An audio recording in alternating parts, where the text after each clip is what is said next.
16 जून को रिलीज हुई भारतीय फिल्म आदिपुरुष का अनंत विवाद देखा जा रहा है। ऐसा कोई वर्ग नहीं है जो फिल्म की आलोचना ना कर रहा हो, चाहे दक्षिणपंथी विचारधारा के लोग हो या फिर वामपंथी विचारधारा के प्रगतिशील लोग हो या फिर धार्मिक विचारों वाले।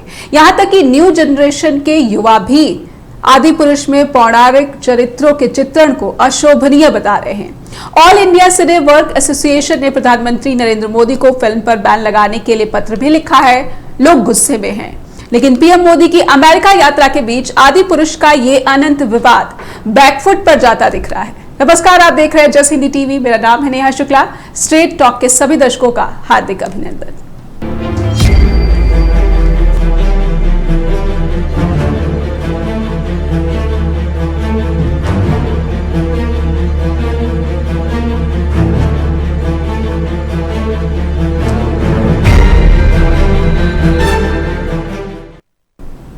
तो आदिपुरुष पर अनंत विवाद, इस विवाद में कई सवाल खड़े हो रहे हैं। हमारे भी कुछ सवाल हैं, हम चाहते हैं कि इन सवालों के उत्तर स्ट्रेट टॉक के जरिए ढूंढने में हमारे पैनलिस्ट हमारी मदद करें, उनके साथ चर्चा करके हम ये समझ सके कि राम की कहानी पर ऐसा घटिया प्रयोग, एक्सपेरिमेंट आखिर क्यों हुआ है।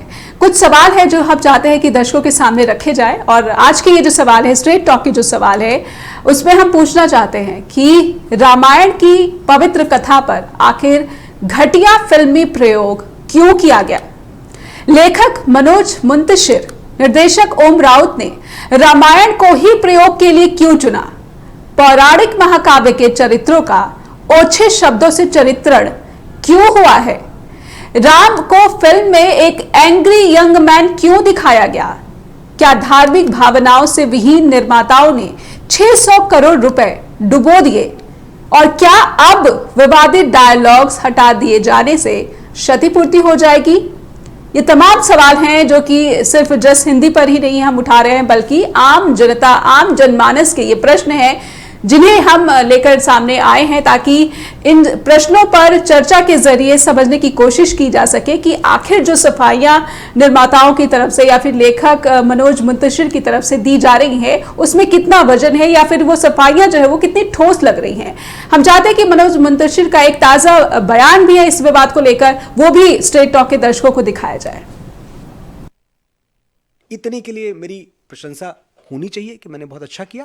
फिर जहां आपको यह लगता है कि नहीं भाई, बजरंगबली के 5 संवादों पे पूरी कहानी है, 4 साढ़े 4 हजार लाइनें, मैंने गिनी तो नहीं है पर लगभग इतनी लाइनों के संवाद पिक्चर में है, उसमें से अगर 5 पे ऐतराज है आपको, तो ये 5 का ऐतराज मैं शिरोधार्य करता हूं। मैं इतने अहंकार में नहीं हूं, मैं ब्रह्मा नहीं हूं कि मैंने कलम उठाई, लेखनी से जो लिख दिया वही विधि हो गई। अरे बिल्कुल नहीं, मैं राम तत्व को समझने का प्रयास कर रहा हूं, मैं बजरंगबली को समझने का प्रयास कर रहा हूं। मुझे ऐसे दिखे, मुझे लगा बड़ी चंचलता थी उनके अंदर, मुझे लगा वो राम नहीं थे, वो बजरंगबली थे, राम भक्त थे।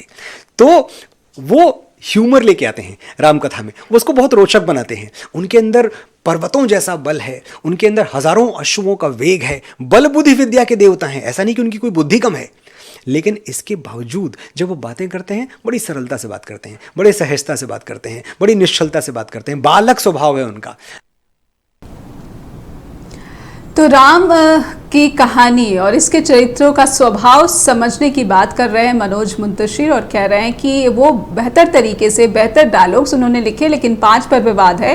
तो विवाद के साथ साथ तारीफें क्यों नहीं मिल रही है, ये भी मनोज मुंतशिर के बयान का हिस्सा है। हमारे साथ आज के विशेष पैनलिस्ट जुड़ चुके हैं स्ट्रेट टॉक में। आइए उनका स्वागत करते हैं और दर्शकों से उनका परिचय भी करवाते हैं। हमारे साथ मुंबई से जुड़ चुके हैं धनंजय कुमार, जो कि फिल्म जगत से लंबे समय से जुड़े हुए हैं, सीनियर जर्नलिस्ट भी हैं और खुद एक लेखक भी हैं, समीक्षक भी हैं। धनंजय जी, बहुत बहुत स्वागत है आपका स्ट्रेट टॉक में। और रंजू एरी भी हमारे साथ जुड़ चुकी हैं, सीनियर जर्नलिस्ट हैं चंडीगढ़ से। रंजू जी, आपका भी बहुत बहुत स्वागत स्ट्रेट टॉक में। क्योंकि फिल्मों का ये पूरा विवाद है, आदिपुरुष में आखिर ऐसा एक्सपेरिमेंट, ऐसा घटिया एक्सपेरिमेंट क्यों किया गया। धनंजय जी, क्या आपकी ऑब्जर्वेशन इस पूरे विवाद को लेकर। पहले मुझे लगता है कि बहुत ये पुराना विवाद है, जब इस फिल्म का ट्रेलर भी जारी हुआ था तो उसे लेकर भी कुछ विवाद हुआ, और उसके बाद उसकी एनिमेशन और ग्राफिक्स को लेकर भी विवाद हुआ। तो ऐसा नहीं है कि इस फिल्म के साथ जो विवाद है वो अनोखा है, वो नया है। बल्कि पहले भी इस फिल्म की आलोचनाएं जो है हो चुकी थी। उसके बावजूद जब फिल्म बनकर आती है तो इस तरह के डायलॉग सुनने को मिलते हैं और इस तरह का जो है पौराणिक चरित्रों का चरित्रण किया जाता है। तो आखिर आलोचनाओं को क्या संजीदगी से या फिर गंभीरता से नहीं लिया गया, धनंजय जी? देखिए, एक हम लोग के यहाँ कहावत है, बदनाम हुए तो क्या हुआ, नाम तो हुआ। तो लोग आजकल विवाद इसलिए क्रिएट करते हैं कि वो उससे उनके फिल्म की बड़ी भारी पब्लिसिटी हो जाती है। और ये कई बार देखा गया कि लोग जो है एक विवाद खड़ा करते हैं। अब याद कीजिए पठान के विवाद को याद कीजिए, या उसके पहले और कई सारी फिल्मों पे जो दक्षिणपंथी विचारधारा के लोग हैं या जो पॉलिटिकल पार्टियों से जुड़े हुए हैं या जो सांसद तक या मंत्री हैं उन तक ने विरोध किया और एक हवा बही, फिर एक करनी सेना है तो फलाना सेना है, कई तरह की सेनाएं हैं जो विरोध करती। हालांकि मैं तमाम तरीके के विरोधों को गलत मानता हूँ। इसलिए गलत मानता हूँ, ये कला है और कला में अपनी अभिव्यक्ति, हमें आजादी है कि हम अभिव्यक्त करें अपनी बात। और ये जो भावनाओं के आहत होने के नाम पे जो लोग विरोध जताते हैं, बैकआउट करते हैं या सिनेमा हॉल में जाकर के तोड़ फोड़ करते हैं, ये एक परंपरा बन गई है भारत, जो कि गलत है। देखिए, सिनेमा जो है आपको कोई जबरदस्ती तो दिखा नहीं रहा है। आपका मन करता है तो देखिए, नहीं मन करता तो मत देखिए। ऐसा तो है नहीं कि एकदम सरकार ने कानून बना दिया है कि आप अगर टीका नहीं लोगे तो जहाज पे चढ़ने नहीं देंगे। ये फिल्म अगर नहीं देखते हो आप तो इससे आप जो है आपको हम अनाज दे देंगे 5 किलो, ऐसा कोई प्रावधान तो है नहीं। कोई भी देख सकता है, नहीं देख सकता है, मन नहीं करे तो नहीं मत देखिए। अब एक बात ये, दूसरी बात यह है कि जो उन्होंने फिल्म बनाई है वो अच्छी है या बुरी है, इस पे अलग बात है जी। तो मैं तो पहले तो ये कहूंगी, फिल्मों का विरोध करने के जो सिलसिला शुरू हुआ है या जो परंपरा चल रही है वो गलत है। सरकार द्वारा उसको रोका जाना चाहिए। दुख यह है कि सरकार के लोग ही इसको बढ़ावा दे रहे हैं, ये दुखद है और नया चलन है, ये नहीं होना चाहिए पहली बात। अब दूसरी बात आती है, जो फिल्म बनाई है वो उन्होंने अच्छी बनाई है, बुरी बनाई, फिल्में अच्छी बुरी होती है। अब ये सारे सवाल इसलिए है कि वो फिल्म जो है वो भगवान की कहानी कह रहा है, धर्म की कहानी कह रहा है और लग रहा है कि राम भगवान की कहानी कह रहा है। वादी पुरुष जो बनाया है वो राम की कहानी है, सीता की कहानी है, रावण की कहानी है। तो रामायण को लेकर के तो कई तरीके की रामायण लिखी गई जी। 300 से ज्यादा रामायण लिखी गई। देश भारत में कुछ, उत्तर भारत में अलग रामायण चलती है, दक्षिण भारत में अलग रामायण चलती है, थाईलैंड में कुछ और रामायण है, किसी और देश में कुछ और रामायण जी। और रामायण में भी भेद है। लेकिन अब ये जो बना रहे हैं वो कह रहे हैं कि वाल्मीकि रामायण को लेकर के बनाया है या तुलसीदास का असर है, तुलसीदास की रामचरितमानस का। तो वो जो है वो चूक कर गए। हालांकि इसलिए कि जो प्रयोग होता है ना, प्रयोग कभी कभी सफल भी होता है, कभी असफल भी होता है। साइंटिस्ट भी करते हैं इसमें काम किया। सैटेलाइट भेज रहे थे, बीच रास्ते में कहीं भटक गया, क्या ऐसा नहीं होता है। इन्होंने जो फिल्म बनाई थी वो एक एजेंडा के तहत फिल्म। देखिए, मैं अक्सर कहता हूँ जो फिल्म है, सिनेमा का कोई धर्म नहीं होता है। सिनेमा का अगर धर्म है तो उसका वो धर्म है कहानी कहना, स्टोरी टेलिंग उसका धर्म है। और सिनेमा का कोई ईश्वर है तो वो न तो गॉड है, न वाहेगुरु है, न अल्लाह है, न भगवान है। उसका ईश्वर अगर कोई है तो दर्शक ही ईश्वर है ना। सिनेमा का ईश्वर दर्शक है और सिनेमा का धर्म स्टोरी टेलिंग है। लेकिन पिछले कुछ सालों से हम देख रहे हैं कि सिनेमा बनाने वाले लोगों का या सिनेमा का धर्म हो गया, वो जो है धर्म की एजेंडे के हिसाब से काम करने लगे। तो पिछले कुछ समय से देख रहे हैं कि दक्षिणपंथी जो हिंदुवादी शक्तियां हैं उसको प्रूव करने वाली या उसको बढ़ावा देने वाली फिल्में बनाई जा रही, ढेर सारी फिल्में बनी। उसमें खाली आप जो है वो अभी जो लेटेस्ट फिल्म आई है केरला स्टोरी, या उसके पहले जो film I Kashmir times I या और कुछ फिल्म आई, तो वो सारी फिल्में जो है एक एजेंडा को बढ़ाती। तो एजेंडा को जब फिल्म बढ़ाने लगती है तो फिल्म नहीं रह जाती है, फिर वो प्रोपेगेंडा फिल्म बन जाती है। और प्रोपेगेंडा फिल्म का असर तो बुरा भी हो सकता है। अब एक फिर बात है कि ऐसा उन्होंने क्यों किया, ऐसा इसलिए कि उनको जो है पॉलिटिकल एजेंडा पूरा करना था, क्योंकि वो गीतकार के तौर पर या लेखक के तौर पर उन्होंने प्रूव किया कि अच्छे लेखक हैं। लेकिन इसमें उन्होंने अच्छा नहीं लिखा या उस तरह के डायलॉग उन्होंने दे दिए जो सतही है या जो घटिया है, मुझे मैं भी नहीं मानता। हनुमान जैसे या राम के साथ एक देखिए क्या होता है, जब स्क्रिप्ट लिखी जाती है तो जो संवाद लिखा जाता है या उसकी पटकथा लिखी जाती है तो कैरेक्टर को कैरेक्टर के पृष्ठभूमि के कैरेक्टर की योग्यता को ध्यान में रखा जाता है और दर्शक को कैरेक्टर क्या है, कैरेक्टर कौन है, ये बड़ा इंपॉर्टेंट होता है। कैरेक्टर की पृष्ठभूमि क्या है, ये बड़ा इंपॉर्टेंट होता है। समझिए एक जो है स्कॉलर आदमी पीएचडी किया हुआ हिंदी में हिंदी बोल रहा है और एक अनपढ़ मजदूर आदमी हिंदी बोल रहा है, दोनों की हिंदी में अंतर है। लेकिन एक गाली गलौज की भाषा है और एक अच्छी भाषा है, इसमें भी अंतर है। तो भगवान राम के लिए या हनुमान के लिए जिस तरह के डायलॉग लिखे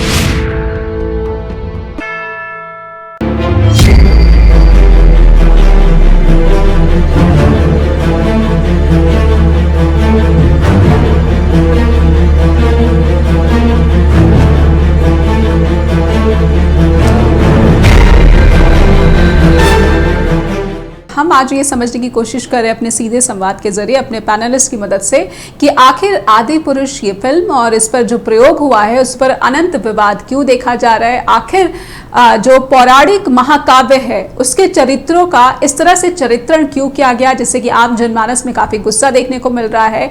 हालांकि कहीं ना कहीं वो लोग इस पूरे मसले पर खामोश हैं जो कि फिल्म की किसी भी अभिनेत्री के कपड़े पर जो है उनको नाराजगी आ जाती थी या फिर उसको धर्म से जोड़ने की कोशिश करते थे। लेकिन ये फिल्म जो कि सीधा सीधा हिंदू धर्म से जुड़ा हुआ है उस पर किसी तरह की जो है उनकी स्टेटमेंट या टीका टिप्पणी नहीं सामने आ रही है, जो कि एक वर्ग में ये बात जरूर उसके मन में पैदा कर रहा है कि क्या विषय भी जो है ये राजनीति के एजेंडे से चुने जाते हैं, ना कि इसका समाज से कोई सरोकार होता है। हमारे साथ जो पैनलिस्ट बने हुए हैं सीनियर जर्नलिस्ट हैं चंडीगढ़ से रंजू एरी, आइए उनसे समझने की कोशिश करते हैं। रंजू जी, आपने धनंजय जी की बात सुनी कि फिल्मों को कहीं ना कहीं टारगेट बनाने की कोशिश होती रही है, खास करके जब से केंद्र में जो है सत्ता परिवर्तन हुआ है। और ये भी जो विवाद है, ताजा विवाद जो है, इसको भी एक तरह से कहा जा सकता है कि फिर से जो फिल्में हैं वो टारगेट की जाए। लेकिन फिल्में जो वर्तमान राजनीति है कहीं ना कहीं उसका एक अभिन्न हिस्सा भी बनती जा रही है और कुछ फिल्मों को तो टैक्स फ्री कर दिया जाता है। जैसे हाल ही में धनंजय जी ने उदाहरण दिया केरल स्टोरी का, और इससे पहले जो कश्मीर फाइल्स थी उसको भी। और आदि पुरुष को लेकर भी कुछ ट्वीट है जो कि मैं अपने दर्शकों के सामने जरूर इसको रखना चाहूंगी। चाहे वो हरियाणा के मुख्यमंत्री हैं, वो भी इस फिल्म के प्रमोशन करते हुए या फिर इसकी तारीफें करते हुए दिखते हैं। उत्तराखंड के मुख्यमंत्री हैं धामी, पुष्कर धामी, उनसे भी मनोज मुंतशिर मिलते हैं और फिल्म के लिए शुभकामनाएं उनकी तरफ से मिलती हैं। मुंबई के जो उप मुख्यमंत्री हैं फडणवीस, वो भी कमोबेश इसी तरह की जो तारीफें हैं फिल्म के लिए करते हैं। और इसके बावजूद ये फिल्म जब बनकर आती है तो पता चलता है कि इसमें इस तरह का प्रयोग हुआ है जो आम लोगों को भा नहीं रहा है। इस पूरे विवाद पर आपकी क्या ऑब्जर्वेशन रंजू जी? मैं सबसे पहले जो मेरी आवाज आ रही है ना? जी बिल्कुल। मैं सबसे पहले जो मेरे से पहले पैनलिस्ट बोल रहे थे मैं उनको जवाब देना चाहूंगी जी। इन्होंने बात अभिव्यक्ति की स्वतंत्रता जी, तो आपकी अभिव्यक्ति की स्वतंत्रता वही तक है जहां तक वो मुझे हर्ट नहीं करती है जी। जहां आपकी अभिव्यक्ति की स्वतंत्रता मुझे हर्ट करेगी वो वहां खत्म हो जाती है। इस बात को आप ध्यान में रखिए जी। अब मैं दूसरी बात, मैं कोई पॉलिटिकल बात नहीं करूंगी। जैसे इन्होंने कहा है कि सरकारों का एजेंडा है, मैं ये बात नहीं करूंगी। कश्मीर फाइल्स हो या केरल स्टोरी हो, ये एक दबी हुई अत्याचार की कहानियां हैं, ये एजेंडा नहीं है। These are the facts। अब हम बात करते हैं आदि पुरुष की जी। आदि पुरुष पे मैं सबसे पहले तो ये कहना चाहूँ, उसके पहले मैं ये कहना चाहूंगी कि पूरे वर्ल्ड में अगर जो सिनेरियो है वो एक हिंदू फोबिया की तरफ बढ़ रहा है। ऑस्ट्रेलिया में मंदिर तोड़े जा रहे हैं, कनाडा में मंदिर तोड़े जा रहे हैं, अमेरिका में क्या हो रहा है, लंदन में क्या हो रहा है, ये हम सबके सामने है। It is kind of a Hindu phobia. पर ये इसका भी पॉलिटिसाइजेशन हो चुका है। रंजू जी माफ कीजिएगा बीच में, लेकिन इसका राजनीतिकरण किया जा चुका है। उसी हिंदू फोबिया का ये फिल्म एजेंडा है या नहीं, मैं ये बात नहीं कहूंगी, लेकिन मनोज मुंतशिर जैसे लेखक से इस तरह की उम्मीद नहीं की जा सकती। बिल्कुल जी। वो एक लर्नर है, वो बहुत जो सनातन का एक वो धर्म है उस पर ज्ञाता है, वो उनसे ये उम्मीद नहीं की जा सकती थी। लेकिन मुझे हैरानी है कि सेंसर बोर्ड के कि जब भी फिल्म पहले ही विवादों में हनुमान के चेहरे को लेके, रावण के गेटअप को लेके, तो ये फिल्म पहले से ही विवादों में थी। तो अगर इसमें कुछ संशोधन किया जाना चाहिए था तो इसके रिलीज होने से पहले किया जाता। लेकिन अब अगर संशोधन की बात हो रही है तो उसके मायने क्या है? उसका कोई मायना नहीं, मैसेज जा चुका है। लेकिन मेरे पहले पैनलिस्ट से एक सवाल है, अगर ये एजेंडा है, अगर यही प्रयोग किसी और धर्म के साथ का किया होता तो क्या आज भारत चल नहीं रहा होता, चल रहा होता भारत। लेकिन हिंदू क्योंकि शांत प्रवृत्ति का, वो इन चीजों में वो नहीं पड़ता, इसलिए देश शांत है।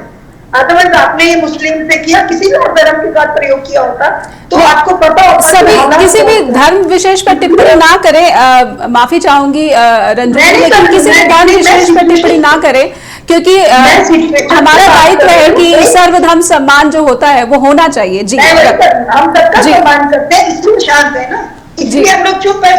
लेकिन जहां तक इसके रिप्रोडक्शन की बात है तो मुझे लगता है कि सेंसर बोर्ड को इसको पास करने से पहले ही उसके बारे में सोचना चाहिए था, क्योंकि विवाद तो पहले ही खड़े हो गए थे फिल्म रिलीज होने से पहले ही।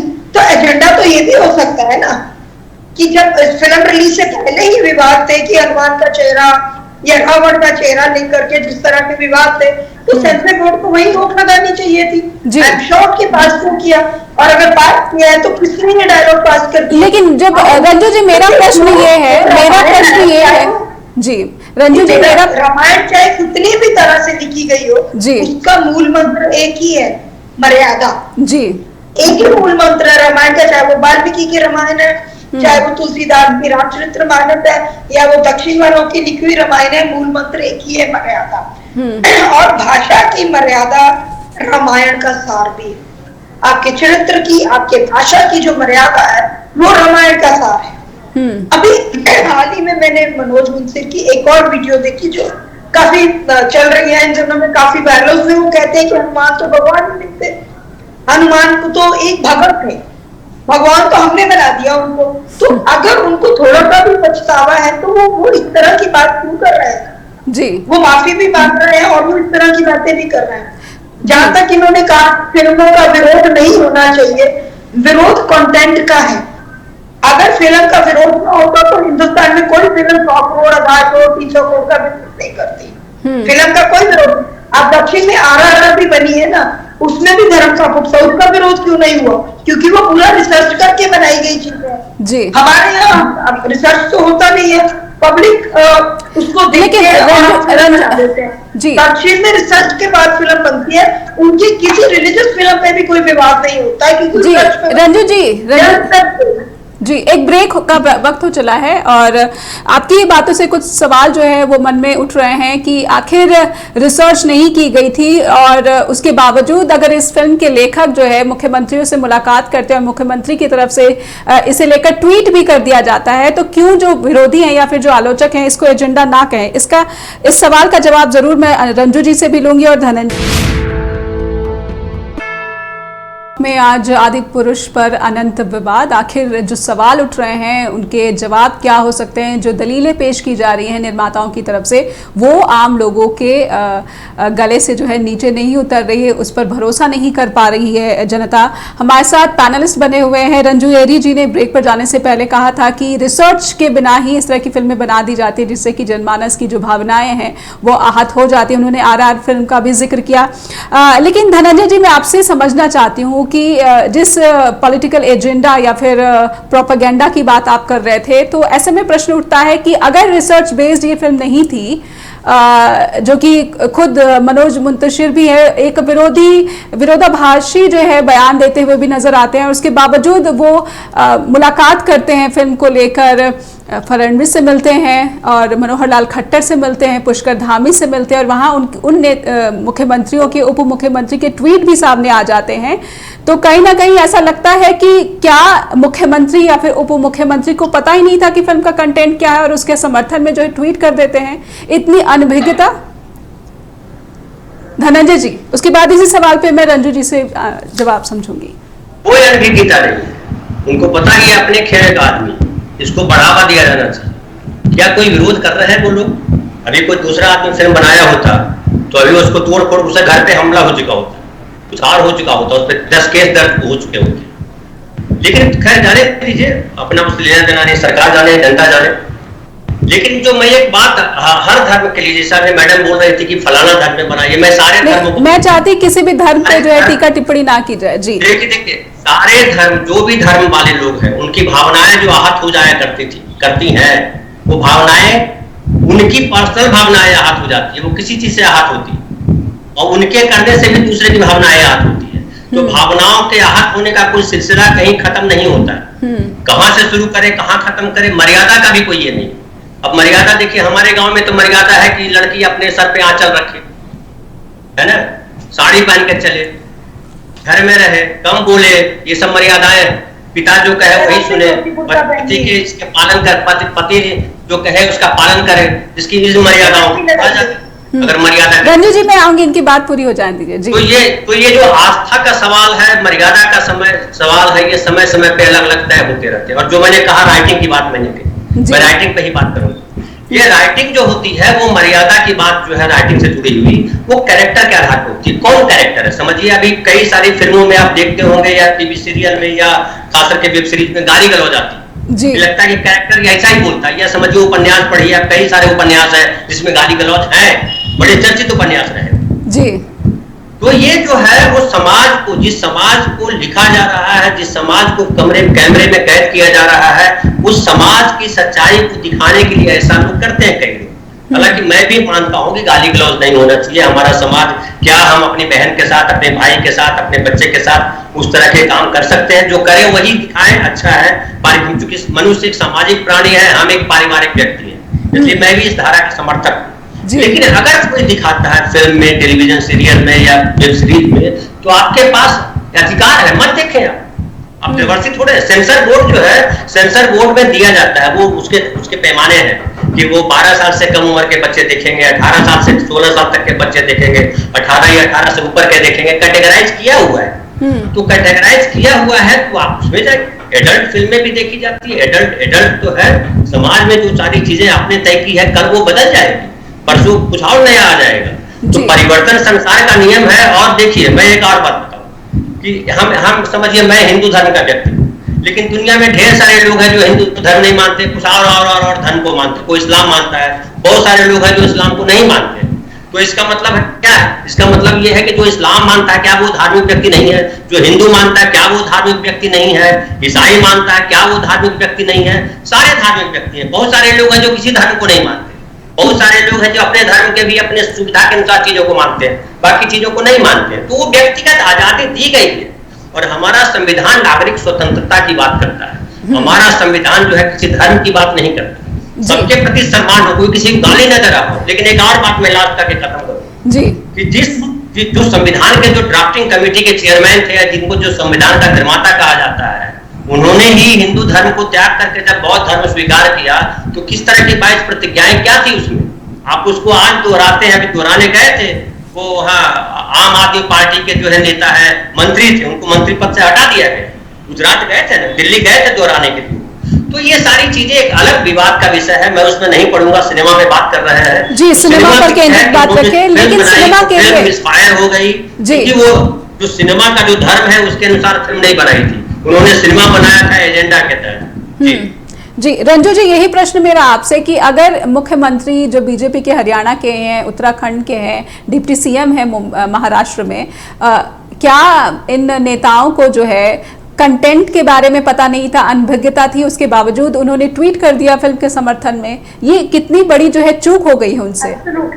जब तक फिल्म पब्लिक में नहीं आई थी, क्योंकि आजकल वो प्रमोशंस का जमाना है, डिफरेंट प्लेटफॉर्म पे जो है वो फिल्म की प्रमोशन की जाती है जी। तो उनसे मिलना और उनसे फिल्म के फेवर में कुछ कहलाना प्रमोशन का एक हिस्सा रहा होगा, मैं ये मानती हूँ। दूसरी बात, जहां तक ये कह रहे हैं कि समय के साथ बदलाव आता है, तो मैं इनसे एक ही बात कहना चाहूंगी कि समय के साथ आपके सिस्टम में, आपके रहन सहन में, आपकी सोच में परिवर्तन आ सकता है, मैं ये मानती हूँ जी। लेकिन समय के साथ हजारों साल पहले जो रामायण लिखी गई, जो गुरु ग्रंथ साहब लिखे गए, जो गुरुओं की वाणी है, या जो कुरान है, या जो बाइबल है, उसमें परिवर्तन नहीं होता है। वो एज इट इज ही रहता है और उसको उसी परिभाषा में परिभाषित किया जाता है। जहां पर उसकी परिभाषा गलत होती है, जहां पर मिस इंटरप्रिटेशन होती है, वहां पर जिहाद जैसे विवाद खड़े होते हैं जी। इसलिए ये कहना कि समय के साथ सब बदलता है, लेकिन ये जो हजारों साल पहले ग्रंथ जो हमारे लेखकों के अनुभवों का एक वो है, वो नहीं बदलता है।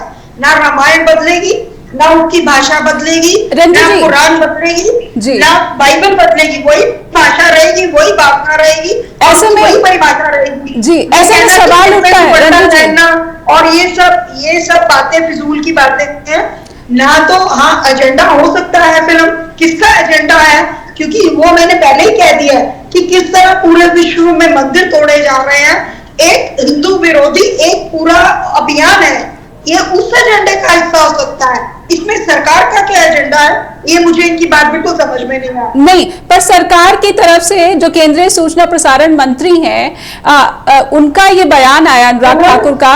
उन्होंने कह दिया है कि लेखक जो है वो अपनी भाषा बदलने को तैयार है। उन्होंने भी तो यही कहा है, उन्होंने इस भाषा को सपोर्ट तो नहीं किया है ना। उन्होंने यही कहा है कि लेखक ने कह दिया है कि वो चेंज करेगा, तो हिंदू शांत होके बैठ गया। हमने तो कोई बस नहीं जलाई, कोई मंदिर, कोई बिल्डिंग नहीं जलाई, कुछ नहीं चलाया। हमारे मंत्री ने कहा कि आप वो विवाद चेंज है, तो हम चुपचाप बैठ गए, शांत हो गए ना। तो आप ये इसको एजेंडा सरकार का कैसे कह सकते हैं ना, ये सरकार का एजेंडा नहीं हो सकता इस तरह का। और रामायण की भाषा को आप मतलब इस तरह की गाली गलौज की भाषा कहते हैं, फिर कहते हैं सरकार। सरकार चाहे किसी भी पार्टी की हो, सरकारों का इस तरह का एजेंडा नहीं होता है, ये टूल किट वालों के एजेंडा होते हैं। चाहे सरकार किसी भी पार्टी की हो, चाहे वो कांग्रेस की हो, चाहे वो आपकी हो, किसी भी सरकार का किसी भी धर्म की भाषा को बदलने का एजेंडा नहीं हो सकता है। ये एक एजेंडा हो सकता है, लेकिन एक स्पेशल टूल किट्स है इस तरह के। बीबीसी का डॉक्यूमेंट्री आया, जब कोर्ट ने उसको नकारा तब तक कोई नहीं बोला, जब तक बीबीसी का डॉक्यूमेंट्री चला। फिर और इस तरह की बहुत सारी हमारे खिलाफ देश में चल रहा है। अडानी का भी आया, वो भी कोर्ट ने क्लियर कर दिया। तो वो एजेंडा सरकारों का नहीं हो सकता है, एजेंडा एक हिंदू विरोधी, सनातनी विरोधी गुट्स का है, उनका एजेंडा है ये। इसको सरकार से मत छोड़िए। जी जी, ये एक पक्ष की दलील है, लेकिन एक छोटे से ब्रेक के लिए रुकते हैं और मैं समझूंगी कि फिल्म इंडस्ट्री पर इस वक्त जो कह सकते हैं कि बहुत बड़ी परीक्षा की घड़ी का सामना कर रही है, कि फिल्मों को लगातार एक के बाद एक कहीं ना कहीं राजनीति के केंद्र में आते हुए देखा जा रहा है। और ऐसे में फिल्मों का जो क्रिएशन है, जो कंटेंट है, वो काफी ज्यादा गंभीरता से लिया जाना चाहिए। लेकिन कई बार ऐसी चीजें आदि पुरुष जैसी सामने आ जाती हैं जिसमें कंटेंट को लेकर गंभीरता की बहुत भारी कमी देखने को मिलती है।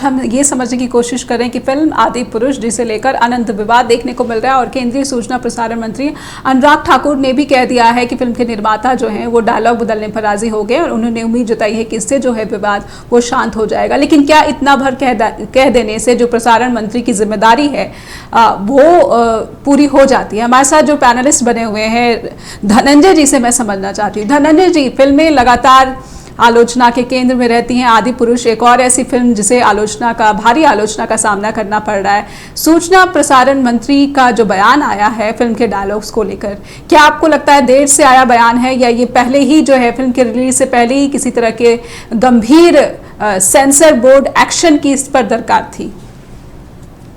सूचना प्रसारण मंत्री का बयान खुद ही मर्यादा से अलग रहता है। मर्यादा पूर्ण कब बोलते हैं? उनका अपना बयान ही गड़बड़ रहता है। आप देखिए उनके क्या क्या वो बोलते रहे हैं, तो उनका कोई मतलब नहीं है। अब सवाल उठता है कि दो तरह से इसको जज किया जा सकता है। अब जो सेंसर बोर्ड की बात है, सेंसर बोर्ड ये ध्यान में रखता है, सेंसर बोर्ड के कुछ उसूल हैं, कुछ उसके मार्गदर्शक दिए जाते हैं, मार्गदर्शन दिए जाते हैं कि ये नहीं होना चाहिए, सेक्स नहीं होना चाहिए, फलाना नहीं होना चाहिए, ये नहीं होना चाहिए। और वो बड़ा वेग है, वो सब कहना आसान नहीं। आप कहिएगा कि सेक्स नहीं होना चाहिए, मतलब अश्लील नहीं होना चाहिए। अश्लीलता की परिभाषा क्या है? कहाँ लिखा हो? फिर आप बोलिएगा कि जो है ये गाली इस तरीके की नहीं होनी चाहिए, तो उस तरह की गाली है या नहीं है, तो उसके लिए सर्टिफिकेट दिया हो, ये सर्टिफिकेट दे देगा। किसी देश के खिलाफ कुछ नहीं बोलिए, देश के खिलाफ बैठ के लोग रोज बोलते रहते हैं। तो ये किसी धर्म के खिलाफ मत बोलिए, आप बोलते रहते हैं। तो सेंसर बोर्ड का ये सब काम नहीं है। सेंसर बोर्ड एक खास एजेंडे के लिए बिठाया गया है, और वो एजेंडा ये होता है कि सरकार के खिलाफ कोई बात नहीं जाए, ऐसी बात कर। ये सेंसर बोर्ड यही तय कर रहा है। प्रसून जोशी तो पढ़े लिखे व्यक्ति हैं, प्रसून जोशी तो अच्छे बड़े गीतकार भी हैं, स्क्रिप्ट राइटर भी हैं जी। जिस धर्म की बात मैडम कर रही है उसको भी बड़ी अच्छे से समझती हैं। उनकी कविता के प्रधानमंत्री पढ़ चुके हैं। तो ज्ञानी व्यक्ति है। अब सेंसर बोर्ड में जो लोग बिठाए जाते हैं मेंबर के तौर पे लाने के लिए, वो भी सब ज्ञानी लोग हैं, वो सब उन्हीं के समर्थक लोग हैं। क्योंकि हर पार्टी अगर कल कांग्रेस आएगी सत्ता में, वो अपने समर्थक लोगों को बिठा देगी सेंसर बोर्ड के मेंबर के तौर पर। सेंसर बोर्ड का मेंबर होने के लिए कुछ योग्यता की जरूरत नहीं है, वो अनपढ़ है या पढ़ा लिखा है, क्या जानता है नहीं जानता, वो भी कोई क्राइटेरिया नहीं। तो सेंसर बोर्ड, अब किसी को लगता है कि ये इस पे बड़ा आपत्तिजनक कुछ कह दिया है, तो आप अदालत है, अदालत में जाइए, सबका काम तो अदालत का काम है। हम क्या करें कि आप अगर हमारे खिलाफ कुछ बोल रही है तो आपके घर में चढ़ जाए लाठी लेकर के। ये कोई सभ्य समाज कहता है? सभ्य समाज कहता है कि अगर कोई बात है तो बैठ के विवाद को संवाद के जरिए हल करेंगे। संवाद के जरिए या तो हम आपस समाज में बैठ के हल करें, या जो है कोर्ट में जाके हल होगा। आप हर चीज जो है सेंसर बोर्ड पे डालिएगा तो सेंसर बोर्ड तो इसी तरह की चीजें कर रहा है। सेंसर बोर्ड भी एजेंडा के तहत चलाया जाता है, चलाया जा रहा है, आप देख रहे हैं। तो इन तमाम संस्थाओं की जो है लास्ट बात है जी। अब जो फिल्म इंडस्ट्री के अहित की बात आपने कही, तो इन तमाम तरीके की से फिल्म इंडस्ट्री का अहित होता है। अहित इसलिए होता है कि फिल्म इंडस्ट्री में पैसा लगा हुआ है, उसमें एक लेखक है, उसके क्रिएटर है। तो क्रिएट करने में आप कहेंगे कि ये जो क्रिएट किया है वो बड़ा खराब है, ऐसा तो है नहीं कि किसी के हमने एक फिल्म बनाई तो क्या 50 लोगों की जान चली गई, ऐसा हो सकता है? आप कोई एक फिल्म बनाने से मान लिया कि बड़ी घटिया फिल्म बना दी, तो क्या 5 आदमियों की तबीयत खराब हो जाएगी, ऐसा होगा क्या? 200-400 गांव बर्बाद हो जाएंगे, ऐसा होगा क्या? लेकिन आप जो नीतियां बनाते हैं, सरकार जो नीतियां बनाती है, उससे बहुत सारे फर्क पड़ जाते हैं। 3 तरह के कानून बनाए गए, 750 किसान मर गए, नोटबंदी की गई, कई सारे लोग लाइन में लग करके मर गए, तो उस पर तो आप विवाद नहीं खड़ा करते हो। सरकार को क्योंकि वो सरकार है, एक संविधान है कि हम ऐसा कानून बनाए जो जनहित में होगा। कई सारी चीज पुल गिर जाता है, 175 लोग मर गए। लेकिन क्या आप ये कहना चाहते हैं कि फिल्म पर ये विवाद जो है, फिल्म बनाने से 175 आदमी मर गए, ऐसा तो पॉसिबल नहीं है। आपकी भावनाएं आहत हो जाती है, तो किसी की भावना आहत हो जा सकती है। आप बोल रहे हैं मेरी बात को काट दीजिएगा, मेरी भावना आहत हो जाएगी। भावना आहत होने का क्या, कैसे भी आहत हो जाएगी जी। लेकिन धनंजय जी, क्या फिल्में मात्र एक व्यापार का साधन रह गई हैं, सिर्फ कारोबार रह गई हैं? क्योंकि भारतीय सिनेमा जो है, जो हिंदी सिनेमा है या फिर भारतीय सिनेमा है, इसका एक लंबा चौड़ा इतिहास रहा है और कहीं ना कहीं समाज का आईना भी कह जाती हैं ये फिल्में। और भाषा की जिम्मेदारी भी कहीं ना कहीं हिंदी फिल्मों पर जो है वो एक बड़ी जिम्मेदारी कही जा सकती कि है। तो भाषा की सौंदर्यता बरकरार रखे, इसकी जो है रिचनेस बरकरार रहे, इसके लिए कोशिशें और प्रयास भी तो उधर से ही होंगे, फिल्म जगत से ही होंगे। देखिए, भाषा जो है बिना मर्यादा के या बिना अगर वो भाषा अगर नहीं है तो वो भाषा नहीं करे। सौंदर्य शास्त्र अगर नहीं है तो कोई कृति नहीं है, कोई भाषा नहीं है। कोई भी क्रिएशन उसमें सौंदर्य होना बहुत जरूरी है, इसमें तो कोई तो नहीं जी। लेकिन फिर क्या होता है कि सिनेमा में जो किरदार बनाए जाते हैं, समझिए जो मंदोदरी डायलॉग बोल रही है, क्या वही सीता बोलेगी? या जो चलिए मंदोदरी सीता तो फिर भी सही है, लेकिन क्या मंथरा ने डायलॉग बोला वही सुमित्रा बोलेगी, वही सीता बोलेगी? नहीं बोलेगी। मंथरा के डायलॉग अलग है, रावण के डायलॉग अलग है। क्या रावण जो बोलेगा वही राम बोलेंगे? नहीं बोलेंगे। अब फिर आता है कि क्या रावण गाली गलौज कर रहा है, तो आप अपने निजी जीवन में देख लीजिए। ठीक है, हमारे वो किरदार हमने तय किए हैं, हमारे पौराणिक किरदार हैं, उसके लेकर आप अपने पिताजी को लेकर हम अच्छे भाव रखते हैं। हमारे पिताजी भले गाली देते रहते हो, हमारे पिताजी भले शराब पीते रहते हो, हमारे पिताजी ने भले कई धत्कार किए हो, लेकिन जब हम भोज करते हैं, जब हम लोग बुलाते हैं, क्या बड़ी चौपट आदमी थी, हमारे सामने बोले नहीं बोले? या पंडित जी भोज करने लगे तो मेरे पिताजी दारू पीते थे, तो क्या उनको दारू पिलाए सारे पंडित जी? ऐसा करते हैं? नहीं करते। तो होता है कि क्या हमको नहीं करते। जैसे राइटिंग जब हम करते हैं तो एक राइटिंग एक बड़ा महत्वपूर्ण लाइन होती है कि हमको क्या नहीं लिखना है, ये हमको पहले जानना चाहिए, ये हमको ये नहीं लिखना, समझ गए? अब लेकिन फिर सवाल खड़ा होता है, वही फिर मैं दोहरा दूं आपको, ये सेंसर बोर्ड जो है एक कैटेगरी है, सिनेमा जबरन नहीं दिखाया जाता। समझिए डीडी पे सीरियल आता है, डीडी पे सीरियल भी आता था, जैसे रामायण जब दिखाया तो कई लोगों ने उसकी आरती उतारी टेलीविजन की। आप बोलिएगा टेलीविजन की क्या आरती उतार रहा है यार? राम भगवान जो है वो जो रूल कर रहे थे राम का अरुण गोविल, हो सकता है वो सिगरेट पीते कहीं नजर आ जाए। रामलीला में अक्सर हम देखते हैं कि रामलीला का किरदार जो है वो किरदार निभा रहा है, वो व्यक्ति वो नहीं है। तो कई तरीके की धारणाएं होती है, हो सकती है, उससे कोई ये नहीं है। लेकिन सिनेमा बनाते समय वो स्वतंत्र है, क्रिएशन करते समय कोई भी कलाकृति बना रहा है वो स्वतंत्र है, स्वतंत्र होना चाहिए। हम समझिए आप, लेकिन यही स्वतंत्रता जो है वो दूसरों को जो है असहज ना लगे, दूसरों की जो भावनाओं को आहत ना करे, ये भी बहुत जरूरी हो जाता है। रंजू जी, अगर आप सुन पा रही है तो मैं आपसे ये समझना चाहूंगी जी, ऐसे में सामाजिक जिम्मेदारी, कैमरा का कोई प्रॉब्लम आ रहा है, पर मेरी आवाज आ रही है ना? बिल्कुल स्पष्ट आ रही है जी जी। मैं इनको 2-3 बातों का जवाब देना चाहूंगी। ये सेंसर बोर्ड की बात कर रहे हैं, तो वहां पर इनके जो महानुभाव प्रद्युम्न जोशी जैसे लोग बैठे हैं, क्या उनकी वो जिम्मेदारी नहीं है कि उनके हाथ से ऐसा कोई कंटेंट पास ना हो जिससे देश में आग लगे, जिसमें लोगों की भावनाएं, धार्मिक भावनाएं जो है वो आहत हो? क्या वो उनकी जिम्मेदारी नहीं है? है ना, उनकी जिम्मेदारी है ये। वहां अगर जिम्मेदार पद पे जिम्मेदार लोग बैठे तो उनकी जिम्मेदारी भी है। दूसरी बात मैं ये कहना चाहूंगी कि इन्होंने, आप सवाल पूछ रहे हैं कि ये जो पॉलिटिकल वो इसको आश्रय मिलता है, तो मुझे नहीं लगता है कि इस फिल्म को कोई पॉलिटिकल आश्रय मिला है या नहीं मिला। जब शहर कहा जा रहा है कि उसकी कंटेंट चेंज करेंगे, उसको कंटेंट बदलेगा, तो वो कंटेंट बदलता भी है। लेकिन बैन क्यों ना कर दिया जाए? रंजू जी, इन्होंने उदाहरण क्या फिल्म को बैन कर दिया जाना चाहिए? मैं भी एक उदाहरण देती हूँ। एलएमएफ हुसैन ने क्या किया था? रंजू जी, समय बहुत सीमित है, तो मैं चाहती हूँ कि क्या इस फिल्म को बैन कर दिया जाना चाहिए? बिल्कुल, पूरी तरह से। जब तक इसमें संशोधन नहीं होते इसे बैन किया जाना चाहिए जी। और अगर ये डायलॉग जो है हटा भी लिए जाते हैं तो जो क्षति होगी उसकी पूर्ति हो जाएगी? नहीं होगी जी। यही पूर्ति, क्योंकि वो तो वो कमान से निकल चुका है ना जी। तो मैं तो फिर कह रही हूँ हिंदी विरोधी एजेंडे का पार्ट है, इस पार्ट ऑफ जो एक इंटरनेशनल लेवल पे चल रहा है, ये उसी का एक टूल किट का हिस्सा है ये। मैं आज भी ये कहती हूँ, और सेंसर बोर्ड पर बैठे जिम्मेदार लोगों को देखना चाहिए कि इस तरह का कंटेंट, चलिए उम्मीद करेंगे कि सेंसर बोर्ड के जो मुखिया है उनकी तरफ से भी कोई स्टेटमेंट आए। धनंजय जी, जाते जाते आपसे भी मैं ये प्रश्न करना चाहूंगी कि क्या फिल्म को बैन कर दिया जाना चाहिए या फिर डायलॉग हटाकर ही जो है क्षतिपूर्ति हो जाएगी? मैं तो सब कहता हूँ, सब कुछ चलने दीजिए। आप कौन है बैन करने वाले? आप ही तय करेंगे दुनिया कैसे चलेगी। दुनिया आपके पहले भी चल रही थी, बाद में भी चलती रही। ये फिल्मों की बात कर रहे हैं।